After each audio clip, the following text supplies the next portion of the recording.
Hello, let's solve this beautiful problem here. Many people have ways of solving, okay, but I just want to give you the very short, method we're going to use.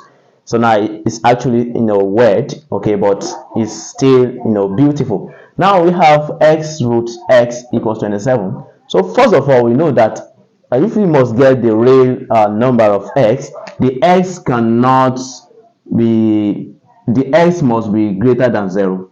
That is, x cannot be less than 0, because if x is less than 0, we're going to have a complex number.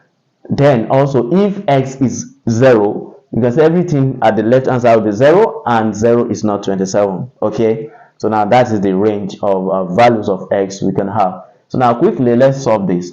So now how are we going to solve this? I'm not going to square the both sides, because if I square the both sides, so I'm going to complicate in the issue. So what I'm going to do is that this x here, I can rewrite the x as giving the x the root, then putting the power 2 again. You can see it means nothing. I did not do anything, because if these two should cancel this square root, we're going to have our x back.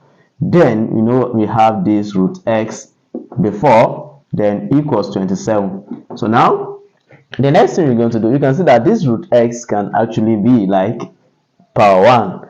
So now you can see, look at this here, look at this. They are two numbers that are the same. So the two bases are the same from the law of indices. So when you have that, so we can see that the root x is going to be adding the powers together. That's going to be 3, then equals 27. Right? So now from here, the next thing we're going to do, since we have this to be power 3, now we look for a way of writing 27, that is the right hand side, to be in index form with respect to base 3. You can see this is going to be base 3. So now what are we going to do here? We can actually take cube of both sides. Taking the cube root, okay, you see that this, we cancel this. We're going to have root x equals this, we cancel this, we're going to have 3. So now to get the value of x, what are we going to do? So we're going to square again.